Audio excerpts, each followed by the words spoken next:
एक एक पल, एक एक घड़ी, एक एक समय, एक एक नक्षत्र का शिव महापुराण में वर्णन है। यहां तक शास्त्र कहता है कि पीपल के वृक्ष की जब भगवान शिव रचना करे, पीपल के वृक्ष की जब रचना करी गई तो उस पीपल के वृक्ष में भी कौन सा समय किसका है ये शिव महापुराण वर्णन करती है। सुबह 4 बजे से लेकर 7:30 बजे तक पीपल के वृक्ष में ब्रह्मा जी का वासा होता है। 7:30 बजे से लेकर 10:30 पौने 11 बजे तक पीपल के वृक्ष में भगवान विष्णु का वासा होता है। 10:30 बजे से लेकर पीपल के वृक्ष में 11:30 बजे तक पितरों का वासा होता है। 11:30 बजे से लेकर 12:30 बजे तक पीपल के वृक्ष में आहूतों का वासा होता है। 12:30 बजे से लेकर शाम को 4 बजे तक पीपल के वृक्ष में वासुकों का वासा होता है। 4 बजे से लेकर शाम को 7:30 बजे तक पीपल के वृक्ष में शंकर का वासा होता है। 7:30 बजे से लेकर 9:30 बजे तक पीपल के वृक्ष में कुबेर का वासा होता है। 9:30 बजे से लेकर फिर कुबेर के वृक्ष में अन्य देवों का वासा चालू हो जाता है। इसलिए हमारा हिंदू धर्म कहता है, हमारे शास्त्र कहते हैं कि पीपल के वृक्ष को जब पूजा जाता है, पीपल के वृक्ष की जब पूजन करी जाती है तो सुबह 10:30, 11, ज्यादा से ज्यादा 11:30, ज्यादा से ज्यादा 12, उसके पहले पीपल के वृक्ष की पूजन कर लेना चाहिए। क्यों? क्योंकि 11:30 बजे से लेकर 12:30 बजे तक पीपल के वृक्ष में पितरों का वासा रहता है, आहूतों का वासा रहता है, फिर वासुकों का वासा आता है। पितृ किसको कहते हैं? महाराज जो पूरी उम्र लेकर चले गए और उनके भीतर अभिलाषाएं बहुत थी, मैं ये भी करना चाहता हूं, मैं ये भी करना चाहता हूं, वो पितृ हो जाते हैं। आहूत किसको कहते हैं? जिस माता के गर्भ में बच्चा जन्म ले और मर जाए, यह 6 महीने का गर्भ धारण करने के बाद अवर्षण हो जाए, जीव पड़ने के बाद 6 महीने के बाद अगर बच्चा गर्भ में भी शांत हो जाता है, कुंवारी अवस्था में शांत हो जाता है, जिसका विवाह नहीं हुआ ऐसा बच्चा जब शांत हो जाता है, अधोगति में कोई मर जाता है, सुसाइड कर एक्सीडेंट में किसी भी रूप में मर जाता है तो वो आहूत कहलाता है। और बहुत ध्यान देना साहब, शिव महापुराण की कथा कहती है पितरों को भाग मिलता है, इसलिए पितृ तृप्त रहते हैं। शंकर भगवान के शिवलिंग का स्नान कराने पर कितने देवताओं के स्नान का पुण्य मिलता है? आपको कथा में पहले भी कहा, 33 कोटि देवता मार्ग में खड़े हैं शंकर भगवान के स्नान का जल पाने के लिए।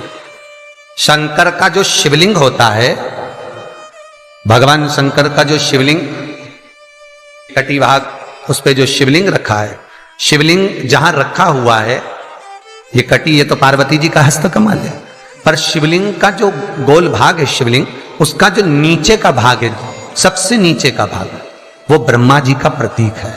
ब्रह्मा शिवलिंग के मध्य का जो भाग है वह भगवान विष्णु का प्रतीक है, और शिवलिंग के जो ऊपर का भाग है वो भगवान शिव का प्रतीक है। ब्रह्मा, विष्णु, महेश एक ही बिंदु में, एक ही शिवलिंग में विराज, एक ही में। महाराज पीपल के वृक्ष में आहूतों का वास हो जाता है, इसलिए दोपहर में पीपल के वृक्ष में परिक्रमा नहीं होती। शाम को शंकर जी का वासा हो जाता है, इसलिए शिव जी की परिक्रमा शाम को नहीं होती, क्योंकि शंकर की परिक्रमा नहीं लगती है। रात को कुबेर का वासा होता है, इसलिए पीपल के वृक्ष में दीपावली के दिन रात्रि को 8:30 बजे से लेकर 9:30 बजे के बीच में जो पीपल के वृक्ष के नीचे घी का दिया लगाता है, उसके घर में कभी संपदा की कमी नहीं आती है, क्योंकि कुबेर स्वयं विराजमान होता है पीपल के वृक्ष के नीचे। भीष्म पितामह बाणों की सैया पर पड़े रहकर अर्जुन को ज्ञान उपदेश देते हैं। कई गीता हुई, कपिल गीता, दत्त गीता, श्रीमद् भगवद गीता, गर्भ गीता, उसमें एक गीता है, एक ललिता गीता भी, एक गीता उसमें भीष्म गीता। पढ़िएगा कभी। भीष्म गीता में अर्जुन को भगवान भीष्म पितामह बाणों की सैया पर पड़े रहकर कहते हैं, अरे अर्जुन, 4 तरह का भोजन बेकार होता है। पहला, जिस भोजन की थाली को ठोकर लग गई वो नाली में पड़े हुए कीचड़ के बराबर होता है। दूसरे नंबर का भोजन, जिस भोजन की थाली को कोई लांग कर चले गया वो भोजन भ्रष्टा के बराबर होता है, गंदगी के बराबर। तीसरे नंबर का भोजन, जिस भोजन की थाली में बाल पड़ा हो, केश पड़ा हो, वो दरिद्रता देने वाला होता है। और चौथे नंबर का भोजन अर्जुन, अगर पति और पत्नी अगर एक ही थाली में भोजन कर रहे हैं तो वो मदिरा के तुल्य होता है। कई लोग कहते हैं एक ही थाली में भोजन करो तो प्रेम बढ़ता है, प्रेम बढ़ता है। शिव महापुराण की कथा कहती है पति और पत्नी अगर एक ही थाली में भोजन करते हैं, एक ही थाली में अगर पति और पत्नी भोजन करते हैं तो उस घर की दशा देखिएगा। उस घर के बच्चे कभी भी विद्या में उत्तम नहीं निकल सकते, उस घर के बच्चे कभी भी सत्मार्गी नहीं निकल सकते, मार्ग से विचलित ही निकलेंगे, क्योंकि मदिरा के नशे में पैदा हुए हैं। सुन अर्जुन सुन, यदि बेटी कुंवारी है और बाप के साथ में बैठकर भोजन करती है तो उस बाप की कभी अकाल मौत नहीं होती है, क्योंकि बेटी बाप के काल का हरण कर देती है।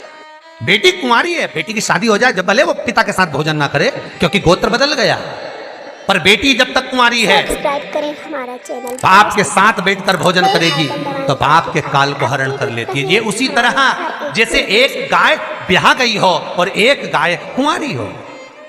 महाराज, ब्याही हुई गाय का गोबर से लीपने से ज्यादा फलदायी होता है कुंवारी गाय का गोबर से लीपना, वो ज्यादा फलदायी। बछिया के गोबर से लीपना, कुंवारी गाय के गोबर से जो ब्याही ना, कितना कितना शास्त्र प्रमाण देता है महाराज। कई लोग दुखी भी हो रहे होंगे आज हमारी कथा सुनकर कि भगवान गुरु जी आपने कह दिया कि एक थाली में भोजन मत करो और हम तो इतने साल से करते हुए आ रहे हैं और अलग अलग करेंगे और ऐसा और वैसा। यहाँ तो शास्त्र तो कह रहा है ना कि ज्ञानी को अज्ञानी को समझाना सरल है, पर जिसके भीतर अभिमान भर गया, अहंकार समा गया, जो खुद को स्वतः ही भगवान मानता हो, स्वयं को वेद पाठी, स्वयं को शास्त्रों का प्रमाणित मानता हो, उसको कौन समझाएगा साहब? जिसके भीतर अभिमान भरा है, अहंकार भर गया हो, उसे कौन समझा सकता है? हम तो केवल इस व्यासपीठ से उतना ही कह देते हैं जितना इस कथा पुराण में लिखा है। उसके बाद मर्जी आपकी, आप सुधरो कि सिद्धरो, आपकी मर्जी। कहना हमारा काम है, सुनना आपका काम।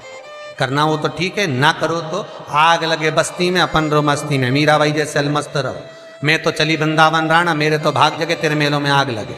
हमें कहीं करना, हम तो कह सकते हैं कि आपको करना हो तो ठीक है, ना करना हो आपकी मर्जी। भीष्म गीता कह रही है। तो यहां पर शास्त्र कहता है कि बेटा मां को प्रिय होता है और बेटी बाप को प्रिय होती है, कथा वो चल रही है। इसलिए पिता के सामने अगर बेटी कुंवारी हो तो पापा के साथ भोजन करे, पिता के साथ भोजन। लोग कहते हैं बेटी की विदाई में सबसे ज्यादा मां रोती है। शिव महापुराण की कथा कहती है बेटी की विदाई में सबसे ज्यादा बाप रोता।